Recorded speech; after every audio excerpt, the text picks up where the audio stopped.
அனைவருக்கும் வணக்கம். வகுப்பு 8 பாடம் தமிழ் இயல் 1. இன்னைக்கு நம்ம பார்க்க போற பாடம் தமிழ் மொழி வாழ்த்து.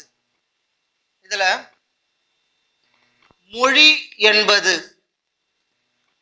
கருத்தை அறிவிக்கும்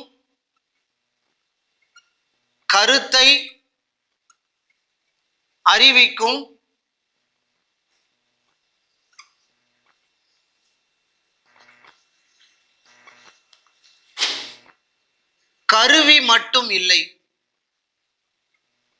மொழி என்பது கருத்தை அறிவிக்கும் கருவி மட்டும் இல்லை.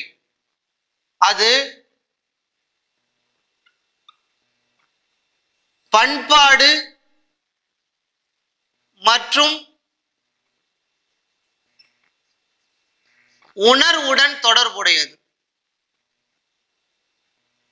பாருங்க, மொழி என்பது கருத்தை அறிவிக்கும் கருவி மட்டும் இல்லை, பண்பாடு மற்றும் உணர்வுடன் தொடர்புடையது.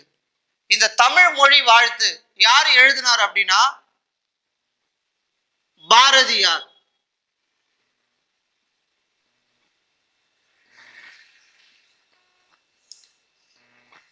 அப்போ தமிழ் மொழி வாழ்த்து எனும் பாடலின் ஆசிரியர் பாரதியார். இந்த பாட்டை எதிலிருந்து எடுத்தாங்க அப்படின்னா பாரதியார் எழுதின தமிழ் கவிதைகள், பாரதியார் கவிதைகள் என்ற நூலில் இருந்து இந்த பாடல் எடுக்கப்பட்டது. இப்ப பாருங்க, இது ஒரு முகம், இது ஒரு முகம்,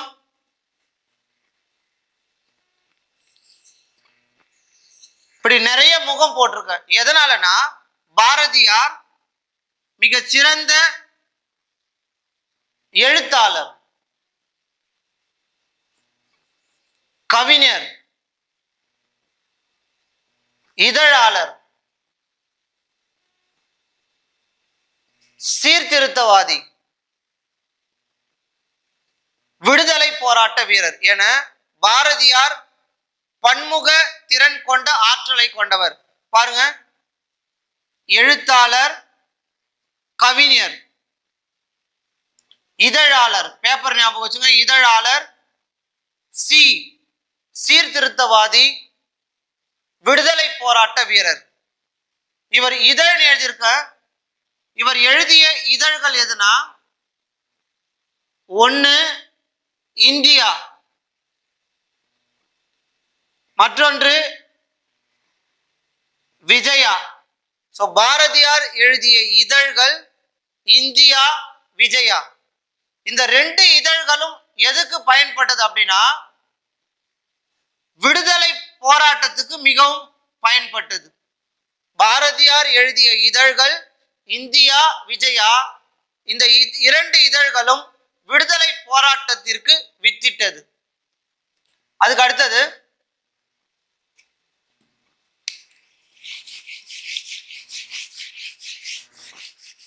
ஷார்ட்கட் ஞாபகம் வச்சுக்கணும். வ.உ.சி. வ.உ.சி. வ.உ.சி. ஆக்சுவலா இங்க குறில் சி போட்டுக்கிறேன், நீங்க நெடில் ஞாபகம் வச்சுக்கணும்.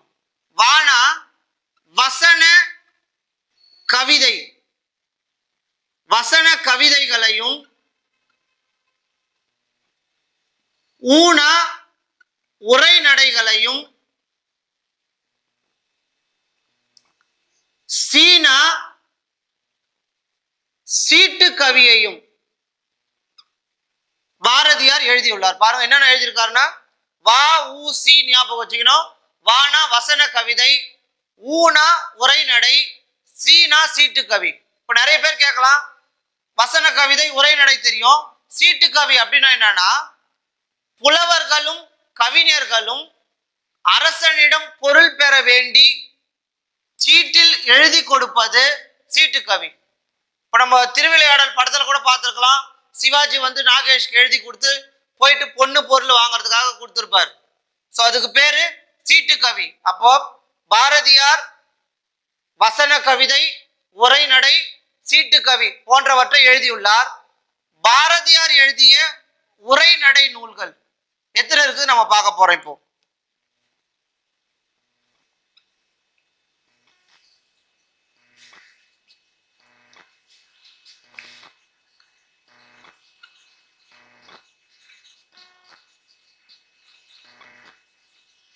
சந்திரிகையின் கதை, மற்றொன்று தராசு. பாரதியார் எழுதிய உரைநடை நூல்கள், சந்திரிகையின் கதை. இங்க பாருங்க, கை மாதிரி வரைஞ்சுக்க, கை, இது தராசு. பாரதியார் எழுதிய உரைநடை நூல்கள். அதுக்கு அடுத்தது இந்த பாரதியார பாரதிதாசன் எவ்வாறெல்லாம் புகழ்ந்துள்ளார்.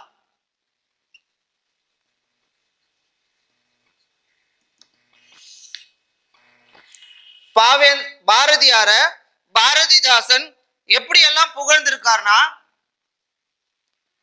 அறம் பாட வந்த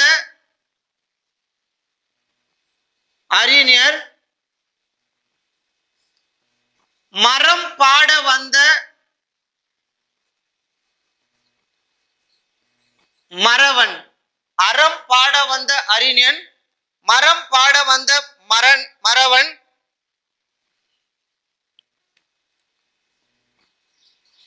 இந்த பொண்ணு சிந்து, இது சிந்துவோட தந்தை. சோ சிந்துக்கு தந்தை. இன்னொன்னு ஈ படம் போட்டிருக்கேன், தேனி. அறம் பாட வந்த அறிஞர், மரம் பாட வந்த மறவன், சிந்துக்கு தந்தை, தேனி என்றெல்லாம் பாரதிதாசன் பாரதியாரை புகழ்ந்துள்ளார். இந்த தமிழ் மொழி வாழ்த்துல வாழ்க நிரந்தரம் வாழ்க தமிழ் மொழி அப்படின்ற பாடலை நமக்கு கொடுத்துருக்காங்க. அந்த பாடல் வரிகள் எல்லாம் நீங்க புக்கில் பார்த்துக்கணும். அதுக்கான மீனிங் நான் சொல்றேன். நிரந்தரம் அப்படின்னா நீ என் லைஃப் ஃபுல்லா இருக்கணும், நிரந்தரமா என் கூட இருந்தணும் அப்படின்னு நம்ம சொல்றோம்ல. அப்ப நிரந்தரம்னா காலம் முழுவதும் நீ ஃபுல்லா என் கூடவே இருக்கணும், காலம் முழுவதும். அதுக்கு அடுத்தது வைப்பு. ஏதாவது ஒரு பொருளை வையின்னு நம்ம சொல்றோம். எந்த பொருளானாலும் எங்க வைப்போம்? கீழே வைப்போம். அதுக்கு பேரு நிலம். அப்போ வைப்பு என்பதற்கு நிலப்பகுதி என்று பொருள். வைப்பு என்பதற்கு நிலப்பகுதி என்று பொருள். அதுக்கு அடுத்தது சூழ்களி. சூழ்களி பாருங்க, சூழ் சூழ் சூழ்ந்துள்ள அறியாமை இருள். சூழ்ந்துள்ள அறியாமை இருள். அதுக்கு அடுத்தது வன்மொழி. வன்மொழி இன்னும் பாருங்க, 3 சுழி இன்னு, வளம் மிக்க மொழின்னு அர்த்தம். வன்மொழினா வளம் மிக்க மொழி. இசை. இப்ப நம்ம பாட்டுனால கண்டிப்பா நம்ம நல்லா பாடுறோம் அப்படின்னா கட்டாயம் நமக்கு என்ன வந்து சேரும்? புகழ் வந்து சேரும். அப்போ இசை என்பதற்கு டேஷ் என்று பொருள், புகழ். அதுக்கு அடுத்தது எப்ப பாரு நமக்கு தொல்லை கொடுத்துனே இருக்கிறோம் அப்படின்றோம். தொல்லைனா என்னது? துன்பம். தொல்லை, துன்பம். இந்த இல்லுக்கு பதிலா இன்னு. தொல்லை, தொன்மை இப்படின்னு இன்னொரு மீனிங் இருக்குது. அப்ப பாருங்க, தொல்லை என்பதற்கு துன்பம் அல்லது தொன்மை என்று பொருள்.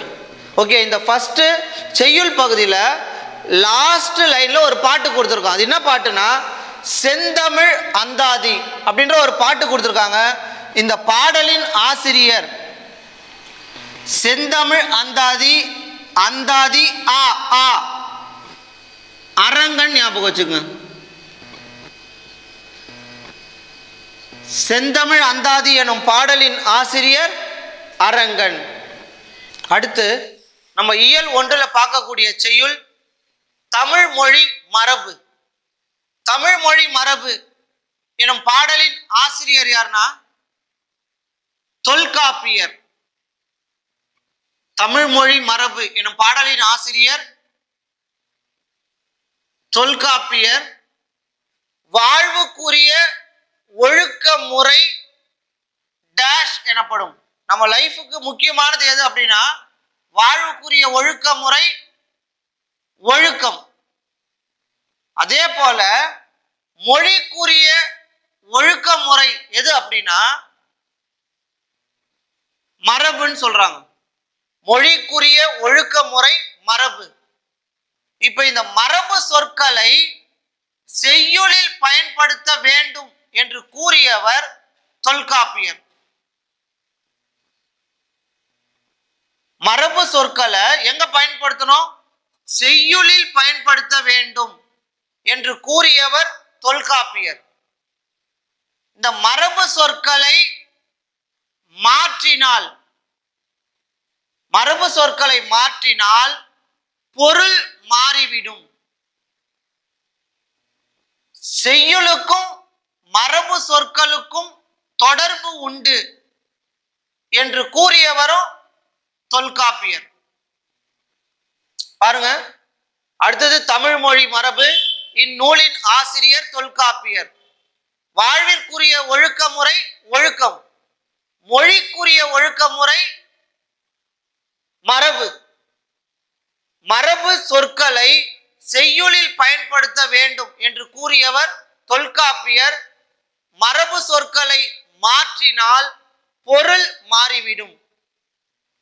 மரபுக்கும் செய்யுளுக்கும் தொடர்பு உண்டு என்று கூறியவர் தொல்காப்பியர்.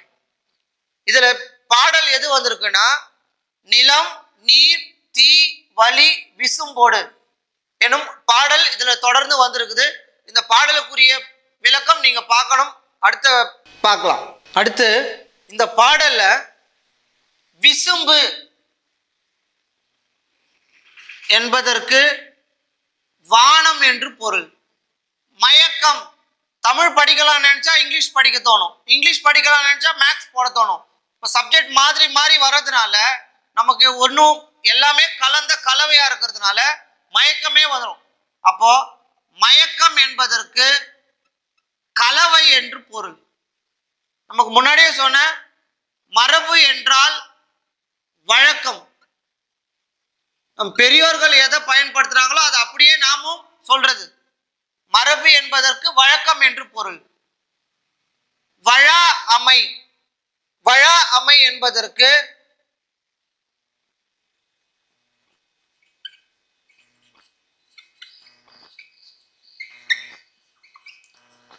தவறாமை என்று பொருள்.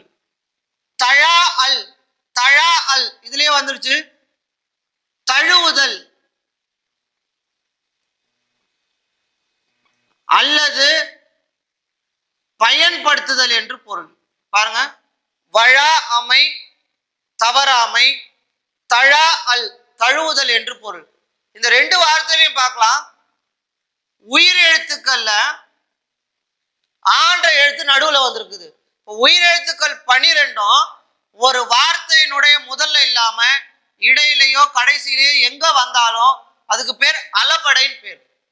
அப்ப உயிரெழுத்துக்கள் 12 ஒரு வார்த்தைக்கு இடையில வந்ததுன்னா அலபடை. இந்த வழா அமை தழா அல் என்பது என்ன அலபடைனா உயிர் அலபடைன்னு பேர். எதனால? உயிர் எழுத்துக்கள் வந்ததுனால இது என்ன அலபடை? உயிர் அலபடை. அதுக்கு அடுத்தது பாருங்க, திரிதல். இப்போ ஒரு பையன் இருந்தான், அவன் ஒழுங்கா இருந்தான், அவன் அங்கங்க போறதுனால அவன்கிட்ட நிறைய சேஞ்சஸ் மாறுபாடு தெரிஞ்சது. அப்ப திரிதல்னா மாறுபடுதல். செய்யுள், பாட்டு இது ரெண்டுமே நமக்கு தெரியும். இரு திணைனா உயர்திணை அக்ரிணை. பால் ஆண்பால் பெண்பால் பலர்பால் ஒன்றன் பால் பலவின் பால். 2 கூட்டல் திணை இரு திணை, 5 கூட்டல் பால் ஐம்பால். அதுக்கு அடுத்தது இந்த தமிழ் மொழி மரபு அப்படின்ற இந்த பாட்டுல என்ன சொல்லியிருக்காங்கன்னா, இந்த உலகம் நீர், நிலம், காற்று, நெருப்பு, வானம் எனும் ஐம்பூதங்களின் கலவையாகும். இந்த உலகம் இந்த ஐம்பூதங்களின் கலவையாகும். ஐம்பூதங்களின் கலவை. அது மட்டும் இல்ல, இந்த உலகத்தில் உள்ள பொருட்களை டேஷ் வகையாக பிரிக்கலாம். ஒன்று 2 திணைகளாகவும் 5 பால்களாகவும் பிரிக்கலாம் என்று மரபு கூறுகிறது. அடுத்து நம்ம இந்த தமிழ் மொழி மரபு எனும் நூலின் ஆசிரியர் யாருன்னு பார்த்தோம், தொல்காப்பியர். அப்போ தொல்காப்பியம் எனும் நூலின் ஆசிரியர் தொல்காப்பியர்.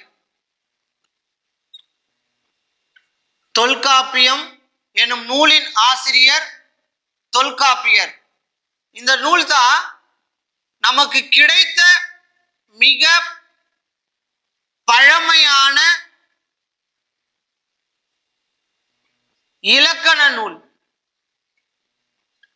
நமக்கு கிடைத்த மிக பழமையான இலக்கண நூல் எதுனா தொல்காப்பியம். அடுத்தது பாருங்க, ஃபர்ஸ்ட் பாயிண்ட் தொல்காப்பியம் எனும் நூலின் ஆசிரியர் தொல்காப்பியர். செகண்ட் பாயிண்ட் மிக பழமையான இலக்கண நூல் தொல்காப்பியம். தேர்ட் பாயிண்ட் இது நமக்கு ஷார்ட்கட் ஞாபகம் வச்சுக்கணும், 3ன்னு கொடுத்துருக்கிறேன். இந்த தொல்காப்பியம் டேஷ் அதிகாரங்களை கொண்டது, 3 அதிகாரங்களை கொண்டது. என்னென்ன அதிகாரம் அப்படின்னா, எழுத்து அதிகாரம், சொல் அதிகாரம், பொருள் அதிகாரம். தொல்காப்பியம் டேஷ் அதிகாரங்களை கொண்டது, 3 அதிகாரங்களை கொண்டது. எழுத்து அதிகாரம், சொல் அதிகாரம், பொருள் அதிகாரம். எவ்வளவு இயல்கள், சொல் அதிகாரத்துல எவ்வளவு இயல்கள் இருக்குது, எழுத்து அதிகாரத்துல எவ்வளவு இருக்குது அப்படின்னா நமக்கு இன்னும் ஈஸி. எழுத்துல 9 இயல்கள், சொல்லுல 9 இயல்கள், பொருள் அதிகாரத்திலையும் 9 இயல்கள். அப்ப பாருங்க 18 27. அப்போ தொல்காப்பியம் டேஷ் இயல்களை கொண்டது, 27 இயல்களை கொண்டது. இப்ப இந்த பொருள் அதிகாரத்துல 9 இயல்கள் இருக்குதுல, அதுல மரபியல் அப்படின்ற இயல்ல 91 92 93 இந்த 3 பாடல்கள் தான் நமக்கு பாடமா வந்திருக்கு. இப்ப தமிழ் மொழி மரபுன்ற இந்த பாடல் எங்க இருந்து எடுத்திருக்காங்கன்னா, பொருள் அதிகாரத்தில் மரபியல் என்னும் இயலில் 91 92 93 இந்த 3 பாடல்கள் நமக்கு பாடமா வந்திருக்குது. ஓகே, அதுக்கு அடுத்தது கடைசியா இளமை பெயர்கள் ஒளி மரபு கொடுத்துருக்கான். நிறைய இருக்குது, எலி, கோழி, எல்லா பறவைகள், விலங்குகள் எல்லாம். ஆனா இதுல பொறுத்த வரைக்கும் 5 கொடுத்துருக்காங்க. அந்த 5 நமக்கு முதல்ல நம்ம பார்க்கலாம். புலி, புலியினுடைய இளமை பெயர். அதுக்கு அடுத்தது சிங்கம், யானை, பசு, ஆடு. பாருங்க, புலி,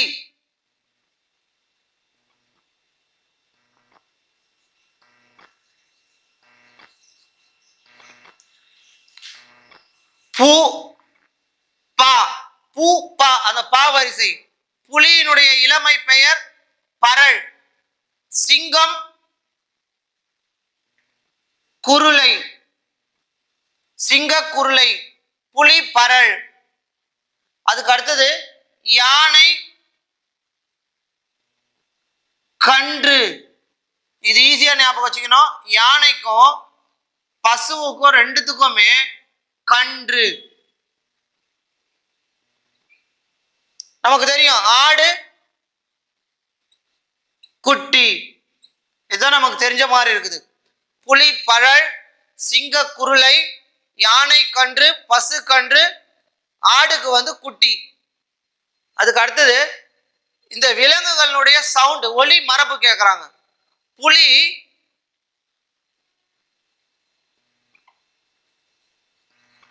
உருமும். சிங்கம் முழங்கும். புக்ல கொடுத்துருக்கான், ஆனா கர்ஜிக்கும் அப்படின்ற இன்னொரு மீனிங் நமக்கு தெரியும். சிங்கம் முழங்கும், புலி உருமும், யானை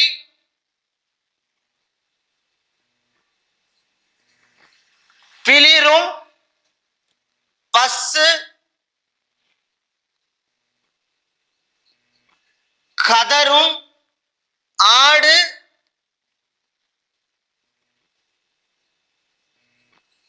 கத்தும்.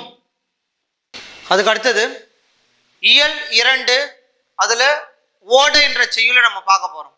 இந்த ஓடை என்ற செய்யுள அந்த நீர் எழுப்பும் ஒளி குறித்து பாடல் நமக்கு வந்திருக்கு. தண்ணி எப்படி ஓடும், அதில் என்னென்ன மகிழ்ச்சி, இதை பத்தி எல்லாம் இதுல சொல்லியிருக்கு.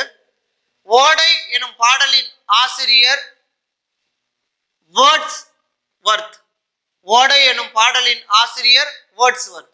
இப்ப பாருங்க, இந்த பாடலை வரக்கூடிய பொருட்களை எல்லாம் பார்க்கலாம். தூண்டுதல். தூண்டுதல் எப்ப நமக்கு தூண்டுற மாதிரி இருக்கும், ஆர்வம் இருந்தா தான். அப்ப பாருங்க, ஆர்வம் கொள்ளுதல். தூண்டுதல்னா ஆர்வம் கொள்ளுதல் என்று பொருள். அதுக்கு அடுத்தது, உனக்கு ஈவு இறக்கமே இல்லையான்னு கேட்கறல. ஈவு இறக்கம், உன் நெஞ்சில ஈரமே இல்லையாடா, இறக்கமே இல்லையா அப்படின்னு. அப்ப ஈரம்னா இரக்கம்னு அர்த்தம்.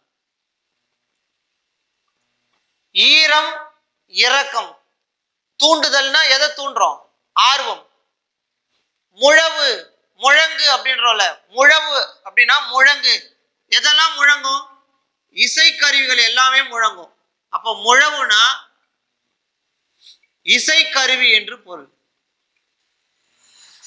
அப்ப பாருங்க, அதுக்கு அடுத்தது நன்செய் நிலம் புன்செய் நிலம். நன்செய் புன்செய், நம்ம எல்லாருமே லேண்ட் இருக்குது. இப்ப எல்லாருமே என்ன நிலம் தான், எல்லா நிலமாகட்டும், வீடு இருக்கிற இடம் கூட இப்ப நிலம் தான். எதனாலனா எல்லா இடத்துலையுமே தண்ணி ஃபுல்லா நிறைஞ்சிருக்குது.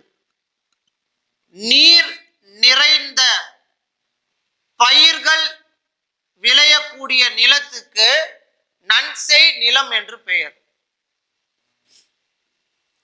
இங்க பாருங்க, நீர் குறைந்த பயிர்கள் விளையும் நிலத்திற்கு புன்செய் என்று பெயர். பாருங்க, அதுக்கு அடுத்தது பயிலுதல் அப்படின்னா படித்தல் அர்த்தம். பாருங்க, புக் வச்சு படிச்சுன்னு இருக்கிற பாருங்க, பயிலுதல் படித்தல். ஞானம், இப்ப யாருன்னா ஒருத்தரை பார்த்து டேய் உனக்கு வெக்கமே இல்லையாடா அப்படின்னு நம்ம கேட்டோம்னா அவனுக்கு கோபம் வரும். டேய் உனக்கு ஞானமே இல்லையாடா அப்படின்னு அவன் சந்தோஷப்படுவான். அப்ப பாருங்க, ஞானம் என்பதற்கு, ஏன்னா அவனுக்கு அதுக்கு மீனிங் தெரியாது, ஞானம் என்பதற்கு வெட்கம் என்று பொருள். அதுக்கு அடுத்தது செஞ்சொல். திருந்திய சொல் அல்லது சிறந்த சொல். செஞ்சொல் என்பதற்கு திருந்திய சொல் அல்லது சிறந்த சொல் என்று பொருள். பாருங்க, அதுல வரக்கூடிய பொருள்கள் எல்லாம் பார்த்தோம். நூல்வெளி, நான் இங்க இந்தியா மேப் வரைஞ்சிருக்கேன். அதுல எந்த இடம் பாயிண்ட் அவுட் பண்றேன் அப்படின்னா தமிழ்நாடு. தமிழ்நாட்டின் வேர்ட்ஸ்வர்த் யாருன்னா வாணிதாசன். தமிழ்நாட்டின் வேர்ட்ஸ்வர்த் வாணிதாசன். இவர் தமிழ்நாட்டின் தாகூர்னு கூட சொல்லுவாங்க. இப்ப பாருங்க, இவருடைய இயற்பெயர், வாணின்றது யாரு நமக்கு தெரியும், கடவுள் பெயர். அப்ப அவங்களை என்ன சொல்லுவோம், சரஸ்வதி சாமின்றோம்ல. அவருடைய இயற்பெயர் வாணிதாசன், இயற்பெயர்ல சாமின்னு வரணும், ஏன்னா கடவுள் ஞாபகம் வச்சுக்கோங்க. அவருடைய இயற்பெயர் அரங்கசாமி என்கிற எத்திராசல். ஏ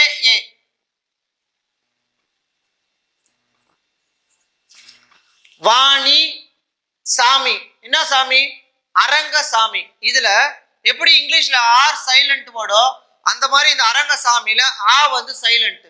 இப்ப பாருங்க, ஃபர்ஸ்ட் எழுத்து ரா அரங்கசாமியில, லாஸ்ட் எழுத்து மீ, ரெண்டும் சேர்த்தா ரமி. அப்ப இவருடைய புனை பெயர் ரமி. நீங்க வேணா பூனை ஞாபகம் வச்சுங்க, பூனை கொட்டிங்க பாருங்க, அழகா போட்டுக்கிற பாருங்க பூனை. வாணிதாசனின் புனை பெயர் ரமி, ஏன்னா ரங்கசாமில இருந்து ராவும் மீயும் எடுத்துட்டோம். அவருடைய இயற்பெயர் அரங்கசாமி என்கிற எத்திராசலு. இவர் பிறந்த இடம் புதுவையில் இருக்கக்கூடிய வில்லியனூர். இப்ப அவர் புதுவையில பிறந்ததுனால இப்ப நம்ம தமிழ்நாட்டில் பிறந்தோம், நம்மளுடைய தாய்மொழி எது? தமிழ் நம்ம சொல்லுவோம். அப்ப இங்க புதுவைனாவே அப்ப அதுக்கு தாய்மொழி தமிழ் கிடையாது. ஆனா இவர் தமிழ் மொழியில அவ்வளவு சிறந்து விளங்கினாராம். அவர் எந்த ஊர்ல? வில்லியனூர். இவருடைய சிறப்பு பெயர் இல்லைன்னா பட்டம், சும்மா இந்த பட்டம் போடுறோம், படிச்சு வாங்குற பட்டம், எம்ஏபி அந்த மாதிரி. இவர் என்ன பட்டம் வாங்கினார்னா கவிஞர் ஏறு பாவலர் மணி. இதை எப்படி நம்ம ஈஸியா ஷார்ட்கட் ஞாபகம் வச்சுக்கலாம்னா கவிஞர், கவினாலும் பானாலும் ஒண்ணு, பாட்டு தானே. அப்ப கவிஞர் ஏறு பாவலர் மணி, கவி பா. இவர் எதுல வல்லமை அப்படின்ட்டு ஈஸியா சொல்றேன் பாருங்க. அப்பாவை நம்ம என்னன்னு கூப்பிடுவோம்? டாடி, டாடின்னு சொல்லுவோம்ல. இங்க பாருங்க, டாடி எனக்கு பிரெஞ்சு ஃபிங்கர் வேணும். உருளைக்கிழங்கு சிப்ஸ் நம்ம சாப்பிட்டுருக்கோம்ல, டாடி. ஆக்சுவலா டிஏன்னு வரணும், நான் டிஎன் போட்டுக்கிறேன். டாடி எனக்கு, இஎன் எனக்கு, டாடி. அப்படின்னா இவர் எதுல வல்லமை அப்படின்னா டிஏ தமிழ், டிஇ தெலுங்கு, இஎன் இங்கிலீஷ் ஆங்கிலம், பிரெஞ்சு. டாடி எனக்கு பிரெஞ்சு ஃபிங்கர் வேணும். தமிழ், தெலுங்கு, ஆங்கிலம், பிரெஞ்சு போன்ற மொழிகளில் வல்லவர். இவருடைய திறமையை பாராட்டி அந்த பிரெஞ்சு குடியரசுத் தலைவர் இவருக்கு செவாலியர் அப்படின்ற விருதை வழங்கி சிறப்பிச்சாங்களாம். அப்போ கவிஞர் வாணிதாசனுக்கு பிரெஞ்சு குடியரசு தலைவர் வழங்கிய விருது செவாலியர் விருது. அதுக்கு அடுத்தது இவர் இயற்றிய நூல்கள், நீங்க பாருங்க, ஒரு 5 நூல்கள் இந்த புக்ல நம்ம கொடுத்துருக்காங்க, அதை நம்ம பார்க்கலாம். தமிழச்சி, தொடுவானம், கொடிமுல்லை, எழிலோவியம், குழந்தை இலக்கியம். இதை நம்ம எப்படி ஈஸியா ஞாபகம் வச்சுக்கலாம் அப்படின்னா பாருங்க, இந்த டயக்ராம் பாருங்க. தமிழச்சின்றது அவங்க அம்மா, இது குழந்தை, அவங்களுடைய குழந்தை. தமிழச்சி தன்னுடைய குழந்தைக்கு ஒரு ஓவியம் வரைய போறான். என்ன ஓவியம்னா கொடி முல்லை, இந்த முல்லை செடியை வரைஞ்சு காமிக்க போறாங்க. இங்க பாருங்க, ஒரு பெண்ல ஓவியம் வரைகிறாங்க. என்ன வரைகிறாங்க அப்படின்னா இந்த கொடியில முல்லை செடி வரைகிற மாதிரி. அந்த படம் எப்படி இருக்குதுன்னா வானத்தை தொடுற மாதிரி இருக்குது. அம்மா பேரு தமிழச்சி, யாருக்கு வரைஞ்சா? குழந்தைக்கு ஒரு ஓவியம் வரைகிறாங்க, எழில் ஓவியம். என்ன வரைகிறாங்க? ஒரு கொடி முல்லையை வரைகிறாங்க. அது எப்படி இருக்குது? வானத்தை தொடுற மாதிரி வரைஞ்சிருக்காங்க. அப்ப பாருங்க, வாணிதாசன் எழுதிய நூல்கள் தமிழச்சி, தொடு வானம், கொடி முல்லை. அந்த முல்லை செடி தான் வானத்தை தொட்டு இருக்குது. தொடு வானம், கொடி முல்லை, எழில் ஓவியம். எழில் ஓவியம் யாருக்கு வரைஞ்சாங்க? குழந்தைக்காக வரைஞ்சாங்க. அப்ப குழந்தை இலக்கியம். ஓகேங்களா? அடுத்து நம்ம பார்க்கக்கூடிய தலைப்பு கோண காத்து பாட்டு. கோண காத்து பாட்டு. அந்த காத்தை பத்தி ஒரு பாட்டு பாருங்க. ஒரு முறை தமிழ்நாடு புயலால் தாக்குண்ட போது, ஒரு முறை, இந்த ஒரு முறைனே சொல்லக்கூடாது, ஏன்னா இப்ப எப்ப வருதுன்னே தெரியல புயல். ஒரு முறை தமிழ்நாடு புயலால் தாக்குண்ட போது நாட்டுப்புற வடிவில் பாடப்பட்டது கோணக்காத்து பாட்டு. இந்த பாடலின் ஆசிரியர் யாருன்னா, காத்து எப்படி வரும்? சொல்லிட்டா வரும்? இல்ல, கம்முன்னு வரும். காத்து கம்மு. அப்ப கோணக்காத்து பாட்டு பாடலின் ஆசிரியர் வெங்கம்பூர் சாமிநாதன். வெங்கம்பூர் சாமிநாதன். இப்ப பாருங்க, இப்ப சாமிநாதன் ஒண்ணு, இந்த வெங்கம்பூர் சாமிநாதன் இந்த புயலுக்காக கடவுளை வேண்டி ஒரு பாட்டு எழுதினாராம். எந்த கடவுள் அப்படின்னா, கையில யாரு வேல் வச்சுட்டு இருப்பாங்க? Very good, Murugar. வெங்கம்பூர் சாமிநாதன் இந்த புயலினுடைய தாக்கத்துக்காக மக்களை எல்லாம் காப்பாத்து அப்படின்னு சொல்லிட்டு நமக்கு பாட்டு எழுதியிருக்கார். எந்த கடவுளை வேண்டினா முருகப்பெருமானை வேண்டி. பாருங்க, தமிழ்நாட்டில் பஞ்சம் ஏற்பட்ட காலங்களில் மக்களின் துயரங்களை நீக்க புலவர் எழுதிய பாடல்கள் தான் பாடினார். என்ன பாடல்கள்னா பாருங்க, கை மேல அடிச்சா கும்மி. இந்த பஞ்சம் நிலவச்சுல அந்த காலத்துல புலவர்கள் எல்லாம் பாட்டு எழுதினாங்களாம். என்ன பாட்டு எழுதினாங்கன்னா கும்மி பாடல்களாக பாடினர். பேச்சு தமிழில் இவை பஞ்ச காலத்துல கும்மி பாடுறதுனால பஞ்ச கும்மி என்று அழைக்கிறாங்க. பஞ்ச கும்மி பாருங்க, இந்த பஞ்ச கும்மி இப்படின்ற பாட்டை பாருங்க. இதுல யாருன்னா புலவர் ராசு. புலவர் ராசு என்ன பண்ணாரா, இந்த நூல்களை எல்லாம் தொகுத்தாராம். அப்படி தொகுக்கும் பொழுது அந்த நூலினுடைய பெயர் பஞ்ச கும்மி அப்படின்னு வச்சிருக்கார். இந்த பஞ்ச கும்மின்ற நூலை அவர் தொகுக்கும் பொழுது இந்த வெங்கம்பூர் சாமிநாதன் எழுதிய கோணக்காத்து பாடலை அந்த நூல்ல வச்சிருந்தாராம். யாரு? புலவர் ராசு. ஓகே, இந்த பாடலில் வரக்கூடிய சொற்களுக்கு என்ன பொருள் பார்க்கலாம். முகில் வானம் என்று பொருள். கெடி கலங்கி.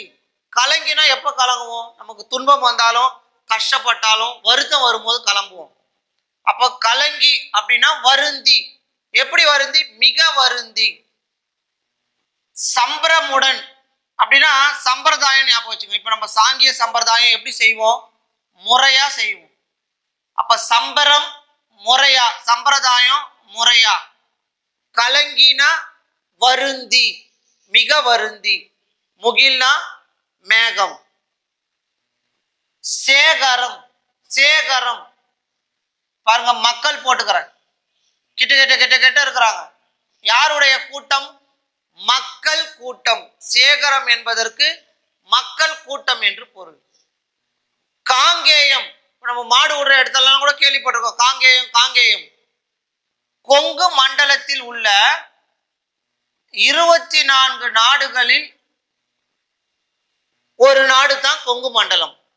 காங்கேயம் கொங்கு மண்டலத்தில் உள்ள 24 இடத்துல உள்ள ஒரு இடத்துக்கு பேர் தான் காங்கேயம் பேர். விண்ணம்.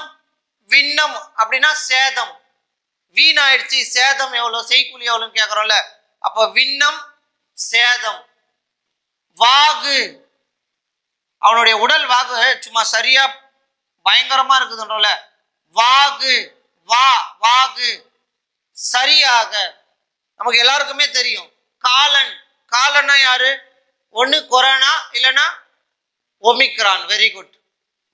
காலன்னா யமன். மெத்த. மெத்த, அவன் ரொம்ப மெத்த படிச்சிருக்கான்டா, அவன் அதுல சிறந்தவன்டா அப்படின்னு சொல்றோம்ல. அப்ப மெத்தனா மிகவும் அர்த்தம். மெத்த சிறந்தவன், மிகவும் சிறந்தவன். பாருங்க, முகில்னா மேகம், கெடி கலங்கி, மிக வருந்தி. சம்பிரதாயம், சாங்கிய சம்பிரதாயம் முறையா இருக்கணும்ல, சம்பிரமுடன் முறையாக. சேகரம் அப்படின்னா மக்கள் கூட்டம்னு அர்த்தம்.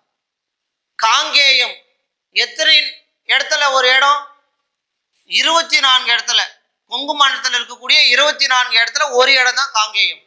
விண்ணம். விண்ணம்னா செய்கூலி சேதாரம்னு. சேதம். வாகு சரியாக. காலன் யமன். மெத்த மிகவும். மெத்த மிகவும். ஓகேவா? அடுத்து நம்ம பார்க்க போறது இயல் 3. அதுல நோயும் மருந்தும். கண்டிப்பா நோய் வந்தாவே கட்டாயம் நமக்கு என்ன தேவை? மருந்து தேவை. இப்ப இந்த நோயும் மருந்தும் அப்படின்ற இடத்துல நீலகேசி பாடல்கள். இந்த நீலகேசி பாடல்களுடைய ஆசிரியர் யாருன்னா கவிமணி தேசிக விநாயகம். கவிமணி தேசிக விநாயகம். அதாவது இந்த நோய் இருக்குதுன்னு சொல்லல, இந்த நோய்க்கு மருந்தா இருக்கிறது தான் இந்த நீலகேசி பாடல்கள். பாருங்க, மக்களின் உடலுக்கும் உள்ளத்துக்கும் துன்பம் தருவன. மக்களுடைய உடலுக்கும் உள்ளத்திற்கும் துன்பம் தருவன எதுனா நோய்கள் தான். இந்த நோய்களை தீர்க்கும் மருந்துகள், நம்ம நினைக்கிறோம் டாக்டர் கிட்ட போனா டேப்லெட் தான் நமக்கு நோயை தீர்க்கணும், அது மட்டும் இல்லை. அப்ப நோய்களை தீர்க்கும் மருந்துகள் எதுனா இலக்கியங்கள் சொல்றாங்க. அதுல குறிப்பா எந்த இலக்கியம் அப்படின்னா நீலகேசி பாடல். இந்த நோய்களை தீர்க்கும் மருந்தா இருக்கிறது இலக்கியம். எந்த இலக்கியம்? நீலகேசி பாடல்கள். ஓகே, அந்த பாட்டில் நீங்க புத்தகத்துல அந்த செய்யுள்ள நீங்க ஜஸ்ட் கோத்ரூ பண்ணிக்கணும். அந்த பாடல் இருக்கக்கூடிய பொருள்களை நான் இப்போ உங்களுக்கு சொல்ல போறேன். நித்தம் நித்தம் அப்படின்னா நாள்தோறும், டெய்லி டெய்லி டெய்லி அப்படின்றோம்ல, அந்த மாதிரி நாள்தோறும். மட்டு அளவு, கொஞ்சம் மட்டு பண்ணு, கொஞ்சம் மட்டு பண்ணு, சாப்பாட்டுடைய அளவை மட்டு பண்ணு அப்படின்னோம்ல, அளவை குறைன்னு அர்த்தம். பாலை சுண்ட காய்ச்சு அப்படின்னா சுண்ட, நன்கு, சுண்டனா நன்கு காய்ச்சு ஞாபகம் வச்சுக்கணும். இது நமக்கு தெரியும், அதனால இதை நீங்க மறந்துடுறீங்க. வையம், உலகம், ஆஸ் யூஷுவல் எல்லா இடத்துலையும் நம்ம நிறைய இடம் பார்க்குறோம். பேணு வையல், இதுவும் ஈஸி. பேணுனா என்னது? பாதுகாத்தல் தெரியும். அப்படியே திக்கு முக்கு ஆடிட்டான்டா அப்படின்னு, திக்கு முக்கு அப்படின்னா ஒரு தடுமாற்றம்.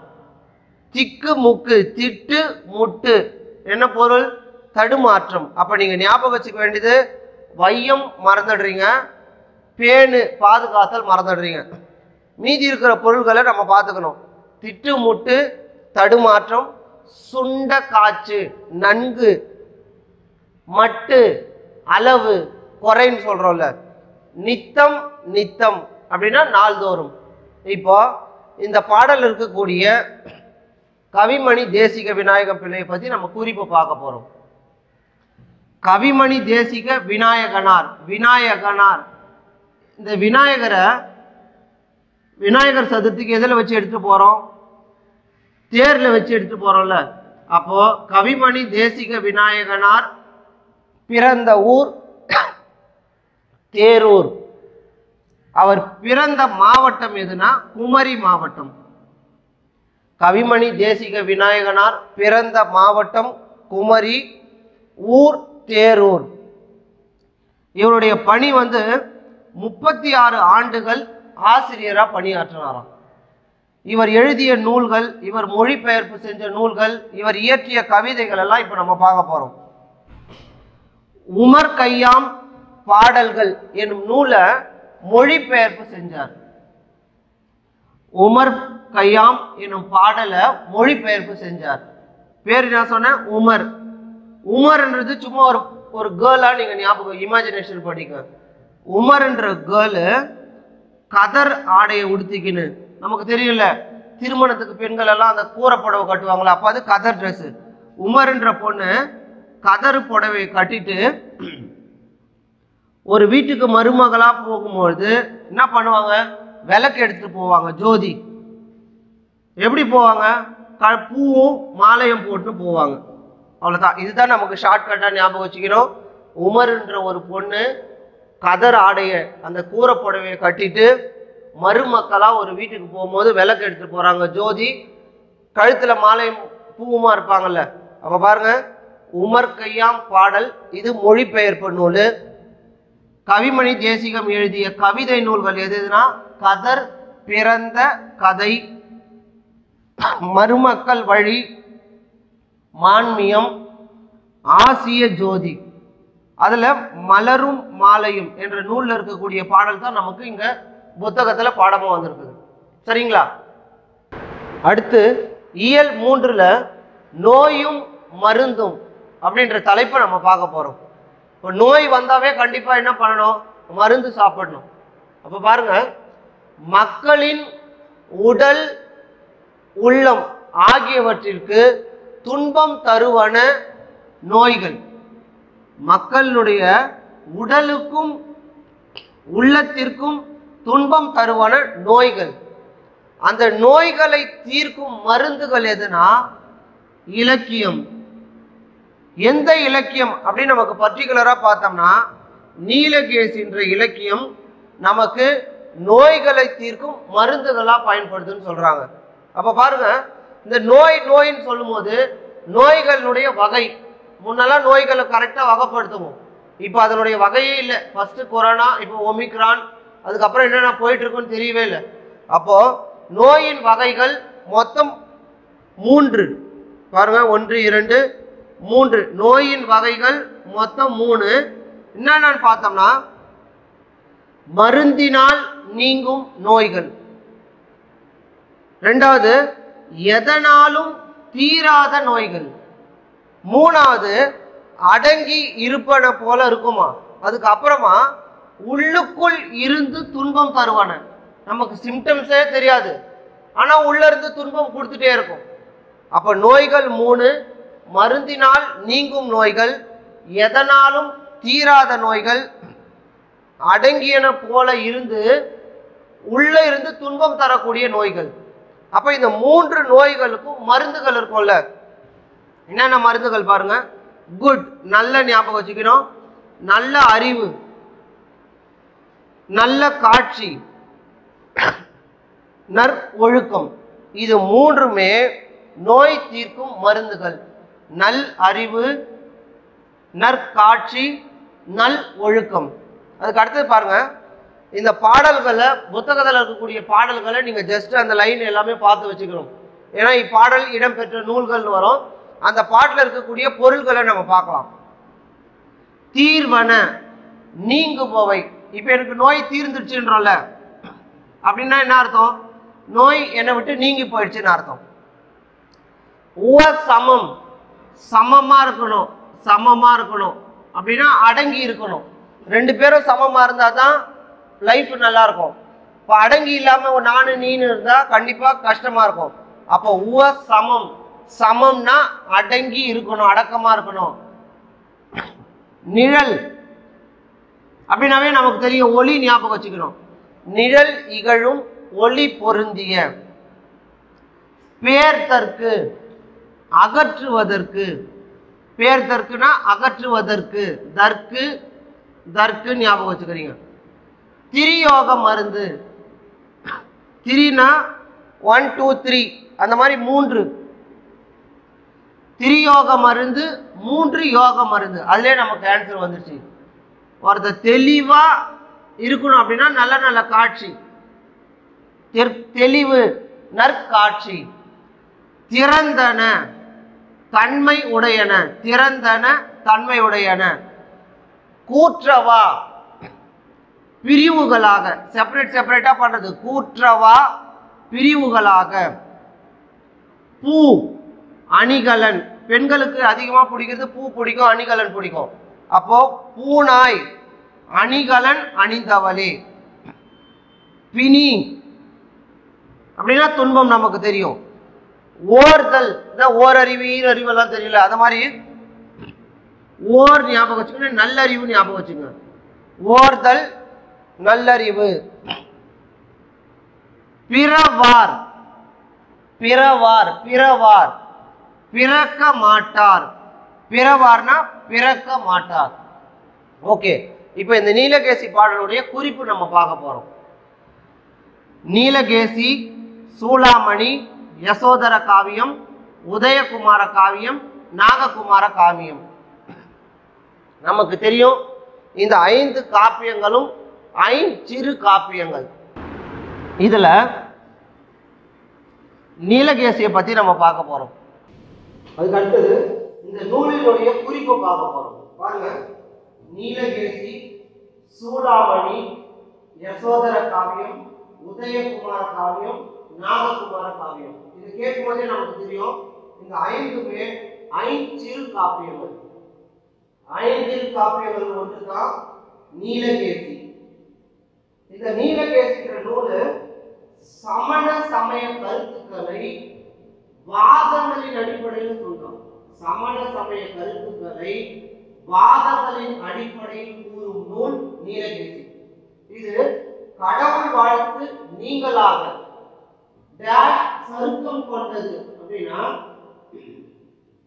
10 சருக்கங்களை கொண்டது. நீலகேசி டேஷ் சருக்கம் கொண்டது 10 சருக்கம்.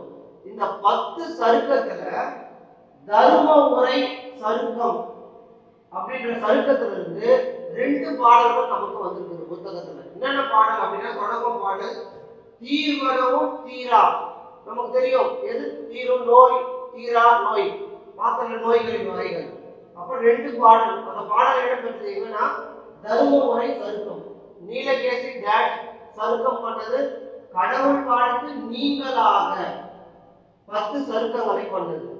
இதனுடைய ஆசிரியர் பெயர் அறியப்படவில்லை, யாரும் தெரியாது. சரிங்களா? அடுத்து நம்ம இயல் 3ல வருமுன் காப்போம் அப்படின்ற இயல் நம்ம பார்க்க போறோம். எப்போ நம்ம காக்கணும் அப்படின்னா, நோய் வரத்துக்கு முன்னாடி காத்துக்கணும். மாஸ்க் போடணும், சானிடைசர் போட்டு கை கழுவணும். இப்போ பாருங்க, நோயற்ற வாழ்வே குறைவற்ற செல்வம். எவன் ஒருத்தர் நோய் இல்லாத இந்த உலகத்துல வாழறானோ அவன் தான் மிகப்பெரிய பணக்காரன். இப்போ அந்த விதத்துல எப்படி நம்ம நோய் இல்லாம இருக்கலாம் அப்படின்னா, நல்ல சாப்பாடு, டெய்லியும் குளிக்கணும், டெய்லியும் எக்ஸசைஸ் செய்யணும். அப்போ நல்ல உணவு, உடல் தூய்மை, உடற்பயிற்சி ஆகிய 3மே நோயற்ற வாழ்வு வாழ்வதற்கான வழிகள். இப்போ இந்த பாடலை பத்தி கவிமணி தேசிக விநாயகனார் என்ன சொல்றாருன்னா, உடலில் உறுதி உடையவரே அப்படின்ற ஒரு பாடலை கொடுத்துருக்கிறாரு. அந்த பாடலுடைய வரிகளை நீங்க பார்த்துக்கணும். அதுல இருந்து இடையில ஏதாவது ஒரு 2 லைன் கொடுத்துட்டு இப்பாடலை இயற்றியவர் யாருன்னா நம்ம ஆன்சர் எழுதணும். அந்த மாதிரி இந்த 5 ஏழு இருக்கக்கூடிய பாடல்களை நீங்க புத்தகத்துல ஜஸ்ட் நீங்க பார்த்துக்கணும். சரிங்களா? நித்தம் நித்தம் இந்த பாட்டில் இருக்கக்கூடிய பொருள் சொல்றோம். நித்தம் நித்தம் நம்ம சொல்லுவோம்ல, டெய்லியும் டெய்லியும் அப்படின்னு. அப்ப நாள்தோறும் நாள்தோறும் நம்ம சாப்பிட்றோம். எப்படி சாப்பிட்றோம்? அளவா சாப்பிடணும். மட்டு அப்படின்னா அளவு. சுண்ட காய்ச்சுன்றோம்ல, நல்லா காய்ச்சுடா அப்படின்னு. அப்ப சுண்ட நன்கு. வையம் உலகம் இது நமக்கு தெரியும், அதனால இதை எடுத்துடுறீங்க. நித்தம் நித்தம்னா நாள்தோறும், மட்டுனா அளவு, சுண்ட நன்கு, பேடு வயல் பாதுகாத்தல். திட்டு முட்டாட்டான் அப்படி திக்கு முக்கு ஆடிட்டான் அப்படின்றோம்ல, அப்ப தடுமாற்றம். அதுக்கு அடுத்தது இப்பாடல் ஆசிரியருடைய குறிப்பு கவிமணி தேசிக விநாயகனார். விநாயகம், இந்த விநாயக சதுர்த்திக்கு நம்ம பார்ப்போம். விநாயகர் எதில் வச்சு இழுத்துட்டு வருவோம்? தேர்ல. அப்ப அவர் பிறந்த ஊர் தேரூர். எந்த மாவட்டம்? குமரி மாவட்டம். இப்போ நம்ம பிறந்தோம் கண்டிப்பா அப்படின்னா ஏதாவது நம்ம ஒரு வேலை செய்வோம். அப்படி இவர் என்ன வேலை செஞ்சாருன்னா ஆசிரியராக இருக்கிறார். கவிமணி தேசிக விநாயகம் பிள்ளை ஆசிரியராக இருந்தாரு. எத்தனை வருஷம்னா 36 ஆண்டுகள் ஆசிரியராக இருந்திருக்கிறார். இவர் இயற்றிய நூல்கள் எல்லாம் நம்ம ஷார்ட்கட்ல சொல்றோம், நீங்க ஞாபகம் வச்சுக்கணும். உமர் என்ற ஒரு பொண்ணு ஞாபகம் வச்சுக்கணும். இந்த பெண்ணு பேர் வந்து உமர். அந்த பெண்ணு திருமணத்துக்கு நம்ம பார்க்கல, கூரை புடவை, கதர் ஆடை, கதர் ட்ரெஸ் போட்டுட்டு மருமகளா என்ன எடுத்துட்டு போறாங்க? விளக்கு எடுத்துட்டு போறாங்க. அது சாதாரணமா போவாங்களா? மாலை இருக்கும், கையில பூ இருக்கும், அவ்வளவுதான். இதுதான் நமக்கு ஷார்ட்கட்டு. உமர் கதர் ஆடைய போட்டுட்டு மருமகளா விளக்கு எடுத்துட்டு மாலையும் கையுமா போறாங்க. ஓகே, அப்ப பாருங்க, உமர் கையாம் பாடல், கதர் பிறந்த கதை, மருமக்கள் வழி மான்மியம், ஆசிய ஜோதி, மலரும் மாலையும். இப்ப நமக்கு இந்த உடலில் உறுதி உடையவரே இந்த பாட்டு எங்க இருந்து வந்திருக்குன்னா மலரும் மாலையும் அப்படின்ற நூல்ல இருந்தா இந்த பாட்டை நமக்கு கொடுத்துருக்குறாங்க. இதுல உமர் கையாம் பாடல் அப்படின்ற நூல் வந்து இந்த கவிமணி தேசிகத்துடைய மொழிபெயர்ப்பு நூல். இந்த ஒரு நூல் அவர் மொழிபெயர்ப்பு செஞ்சிருக்கிறார். இவர் மீதி இருக்கக்கூடிய கதர் பிறந்த கதை, மருமக்கள் வழி மான்மியம், ஆசிய ஜோதி, இது 3மே இவருடைய கவிதை நூல்கள். அப்ப இவருடைய கவிதை நூல்கள் எது எது? கதர் பிறந்த கதை, மருமக்கள் வழி மான்மியம், ஆசிய ஜோதி. ஓகேவா? அடுத்து, ஒரு மனுஷனுக்கு எது அழகு? பணம், நகை, இது அழகுன்னா அழகில்லை. அப்ப எது அழகு? கல்வி தான் அழகு. அப்ப பாருங்க, அடுத்தது இயல் 4ல கல்வி அழகே அழகு. இதனுடைய ஆசிரியர் யார் அப்படின்னா, இந்த நூல்கள் எழுதியவர் நீதிநெறி விளக்க பாடல்களா தலைப்புல கொடுத்துருக்குறாங்க. ஆசிரியர் குமர குருபரர். நிறைய கொஸ்டின் பேப்பர்ல பார்த்துருக்கிறான் இவரை பத்தி. ஆசிரியர் குமர குருபரர். கற்றோருக்கு கல்வி நலனே கலநல்லால் அப்படின்ற பாடல் வரிகள்ல கொடுத்துட்டு இப்பாடல் வரியினுடைய ஆசிரியர் யாருன்னா குமர குருபரர். இப்ப இந்த பாடலுடைய பொருள் ரெண்டு தான் கொடுத்துருக்காங்க. கலன் கலன் கலன் கலன் அணிகலன் அணிகலன், அதுல ஆன்சர் வந்துருச்சு நமக்கு. முற்ற அப்படின்னா ஒளிர, முற்ற முழுவதும். ஒளி வந்து எப்படி இருக்கணும்? கொஞ்சமா இருக்கணுமா? இல்ல, ஃபுல்லா முழுவதும். அப்ப அந்த முற்ற ஒளி தரணும் அப்படின்னு. இப்ப பாருங்க, இந்த குமர குருபருடைய குறிப்புகளை பார்க்கலாம். இவர் எந்த நூற்றாண்டை சேர்ந்தவர்? 17. குமர குருபரர் 17ஆம் நூற்றாண்டை சேர்ந்தவர். இங்க பாருங்க, இதுல ரா தானே ஃபேமஸ். ரா குமர குமர, இங்க பாருங்க ரா இப்படிதானே போடுறோம். அப்ப நீங்க 17 ஞாபகம் வச்சுக்கிறீங்க. குமர குருபரர் எந்த நூற்றாண்டை சேர்ந்தவர்? 17ஆம் நூற்றாண்டை சேர்ந்தவர். இந்த ரால வர மாதிரி இந்த 17 ஞாபகம் வச்சுக்கணும். இவர் பல சிற்றிலக்கியங்களை படைத்துள்ளார். சிற்றிலக்கியம் நமக்கு தெரியும், 96 சிற்றிலக்கியம் இருக்குது. அதுல இவர் நிறைய சிற்றிலக்கியங்களை படைத்தவர் குமர குருபரர். இவர் இயற்றிய நூல்கள் பாருங்க: கலி, கல, கலா, கலி, கல, கலா, கந்தர் கலி வெண்பா, கைலை கலம்பகம், சகலகலா வள்ளி மாலை, மீனாட்சி அம்மை பிள்ளை தமிழ், முத்துக்குமாரசாமி பிள்ளை தமிழ். பாருங்க, இந்த 5 நூல்களுமே குமரகுருபர் இயற்றிய நூல்கள். அதுக்கு அடுத்தது மக்கள் வாழ்வு நலமா இருக்கணும் அப்படின்னா மக்கள் வாழ்வுக்கான நீதிகளை கூறும் நூல் எது? நீதிநெறி விளக்கம். மக்கள் வாழ்விற்கு தேவையான நீதிகளை கூறுவது நீதிநெறி விளக்கம். முன்னாடி நம்ம நீலகேசி நம்ம நூல் பார்த்தோம். அதுல கடவுள் வாழ்த்து நீங்க 10 சருக்கங்களை கொண்டதுன்னு பார்த்தோம். இங்க கடவுள் வாழ்த்து உட்பட டேஷ் வெண்பாக்களை கொண்டது அப்படின்னா 12 வெண்பாக்களை கொண்டது. இப்ப பாருங்க, கடவுள் வாழ்த்து உட்பட 102 வெண்பாக்களை கொண்டது. இந்த 102ல 0 மறைச்சலாம். இதுல 12க்கு அடுத்தது 13. 13வது பாடல் தான் நமக்கு பாடமா வந்திருக்குது. அப்போ குமரர் குருபர் டேஷ் வெண்பாக்களை இயற்றியுள்ளார். 102 வெண்பாக்களை இயற்றியுள்ளார். சரிங்களா? அடுத்து புத்தியை தீட்டு எனும் செய்யுள் நம்ம பார்க்க போறோம். இந்த புத்தியை தீட்டு எனும் பாடலின் ஆசிரியர் ஆலங்குடி சோமு. இந்த பாட்டில் வரக்கூடிய பொருள்கள் பார்த்தோம்னா, தடம், இந்த உலகத்துக்கு வந்த நாம தடம் பதிக்கணும் அப்படின்னா நமக்கு ஒரு அடையாளம் கொடுத்துட்டு போகணும் அப்படின்னு சொல்றோம்ல. அப்ப அடையாளம், தடம் என்பதன் பொருள் அடையாளம். நம்ம சண்டை போடும்போது கூட சொல்லுவோம், ரொம்ப அகம்பாவம் பிடிச்சவன், அகம்பாவம் பிடிச்சவோ அப்படின்னு சொல்றோம்ல. அப்படி சொன்னா கோபம் வந்துடும். அப்ப அதுக்கு நம்ம என்ன பண்ணலாம்? அவன் ரொம்ப செருக்கு பிடிச்சவனா ஒண்ணுமே தெரியவே தெரியாது. அப்ப அகம்பாவம் அப்படின்னா செருக்குன்னு அர்த்தம்.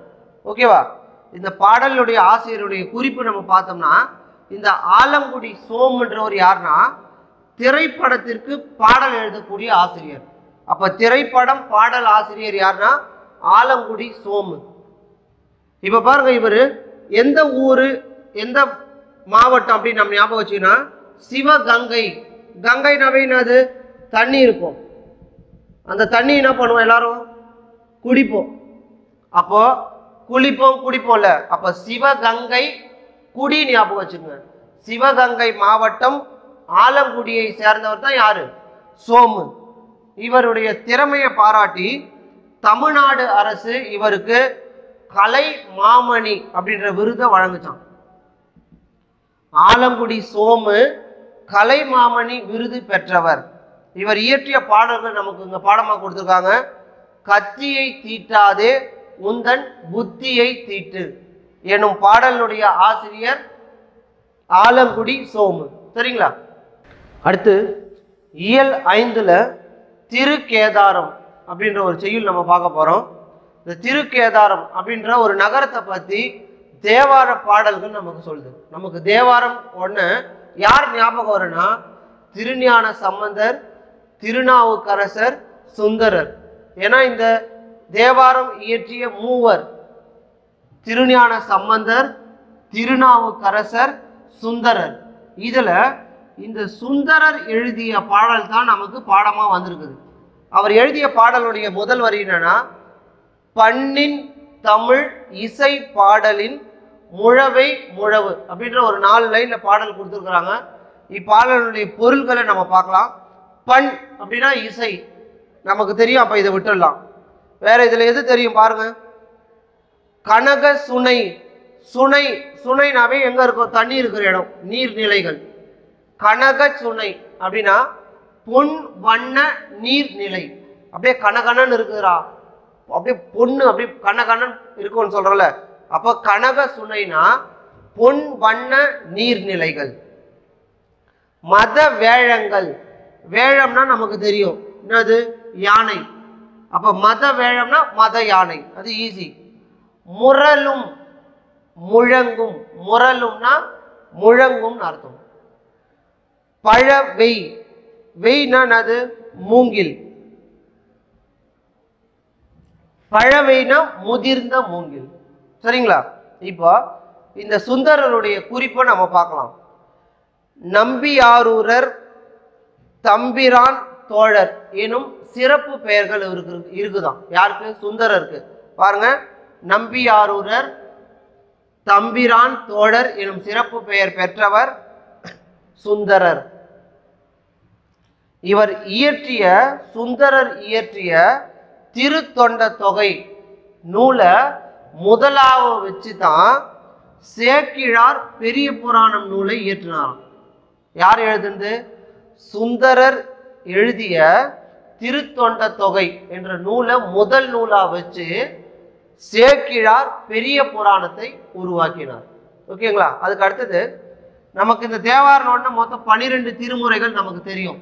அதுல இந்த 12 திருமுறைகளுள் 7வது திருமுறையாக இருக்கிறது தான் இந்த சுந்தரர் எழுதிய பாடல்.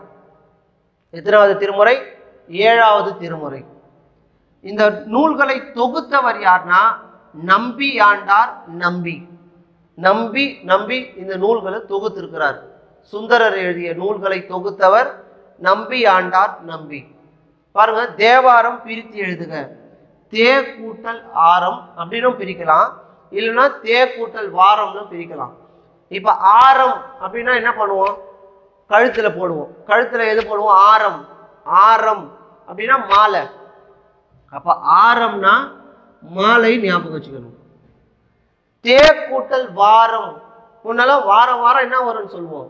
ஒலியும் ஒலியும். வாரம் வாரம், ஒலியும் ஒலியும். அது என்னது? பாட்டு, இசை பாட்டு. அப்போ தே கூட்டல் வாரம்னா இசை பாடல்னு பொருத்தம். தே கூட்டல் ஆரம்னா இறைவனுக்கு அணியும் மாலை என்று பொருள். இதுல பதிகம்னு இருக்கும். பதிகம் என்பது 10 பாடல்களை கொண்டது. பதிகம் என்பது டேஷ் பாடல்களை கொண்டது, 10 பாடல்களை கொண்டது. ஓகேவா? அடுத்து நம்ம இயல் 5ல பாடறிந்து ஒழுகுதல் அப்படின்ற தலைப்புல கலித்தொகை பாடலை பத்தி நம்ம பார்க்க போறோம். இப்போ கலித்தொகை 8 தொகை நூல்கள்ல கலித்தொகை அப்படின் போதே நமக்கு தெரியும் இதனுடைய கடவுள் வாழ்த்து பாடியவர் மற்ற எல்லா நூலுக்குமே பாரதம் பாடிய பெருந்தேவனார் இருக்கும். ஆனா இந்த நூலுக்கு மட்டும் நல்லந்துவனார். இப்போ கலித்தொகை என்னும் பாடலின் ஆசிரியர் நல்லந்துவனார். கவனிங்க, இந்த பாடலுடைய பொருள்கள் நம்ம பார்க்கலாம். அலந்தவர், அலந்தவர், அலந்தவர் யார்னா வறியவர்கள், அவங்களுக்கு தான் கொடுக்கணும் அப்படின்றாங்க. செரா அமை, செரா அமை, வெறுக்காமை. இங்க அமை அமை இந்த மாதிரி தான் இது ரைமிங்கா வரும் நிறைய ஒன் வேர்ட்ல. செரா அமை, வெறுக்காமை. நோன்றல், நோன்றல் கொஞ்சம் நோன்றல், பொறுத்தல், நோன்றல் பொறுத்தல். போற்றார் அப்படின்னா யாருன்னா பகைவர்கள். பகைவர்களை நம்ம போற்றார் பகைவர்கள். கிளை, இப்போ நம்ம தனியா இருக்கிறோம் அப்படின்னா நம்ம மட்டும்தான். இப்போ பிரான்ச் இருக்குதுனாவே அப்படின்னா அது நிறைய அந்த மரத்தினுடைய கிளைகள் ஞாபகம் வச்சுக்கணும். இது எல்லாமே நம்மளுடைய உறவினர்கள். இது அப்பா அம்மா, இது கூட வந்து நிறைய பேர் தான் நமக்கு உறவினர்கள். அப்போ கிளைனா உறவினர். பேதையார் தெரியாதவன், ஒன்றுமே தெரியாதவன், அறிவற்றவர். பேதையார் அறிவற்றவர். மரா அமை பாருங்க, இங்க சொல்ற பாருங்க, செரா அமை மரா அமை. இங்க அமை அமைனே வருது பாருங்க. செரா அமைனா வெறுக்காமை, மரா அமைனா மறவாமை. பொறை பொறுமை, எல்லாமே ஈஸியானதே இருக்கும். இதுல ஒன்னே ஒன்று தான் டிஃப்ரெண்டா இருக்குது. எது பாருங்க, அளந்தவர் வறியவர். நோன்றல் பொறுத்தல். கிளைனா உறவினர். இப்ப இந்த கலித்தொகை பாடல்களுடைய பொருள், நம்ம அந்த பாட்டினுடைய கருத்துக்கள் நம்ம பார்க்கலாம். இல்வாழ்வு. இல்வாழ்வு என்பது வறியவருக்கு உதவுதல். இல் வாழ்க்கை, நம்மளுடைய நல்ல வாழ்க்கை அப்படின்னா கஷ்டப்படுறவங்க நம்ம கொடுத்து உதவுறது. இல்வாழ்வு என்பது வறியவருக்கு உதவுதல். பாதுகாத்தல், யாரை நம்ம பாதுகாத்துக்கணும்? நம்ம கிட்ட எப்போ பாரு கோபமா இருக்கிறோன்னா இல்லை, நம்ம கூட யார் அஃபெக்ஷனா இருக்காங்களோ, அன்பா இருக்காங்களோ, அப்போ அன்பு உடையவரை பாதுகாத்தல்னா அன்புடையவரை பாதுகாத்தல். பண்பு என்பது நமக்கு எதிராக பண்பு அப்படின்னா, நமக்கு முன்னாடி நம்ம அப்பா அம்மா தாத்தா பாட்டி எல்லாம் சொன்னாங்கல்ல, அவங்க சொன்ன வழியில நம்ம நடக்கிறது தான் நல்ல பண்பு. அப்படி இல்லைன்னா பண்புன்ற ஒரு குணமே இல்லை. அப்போ பண்பு என்பது சான்றோர் வழியில் நடத்தல்.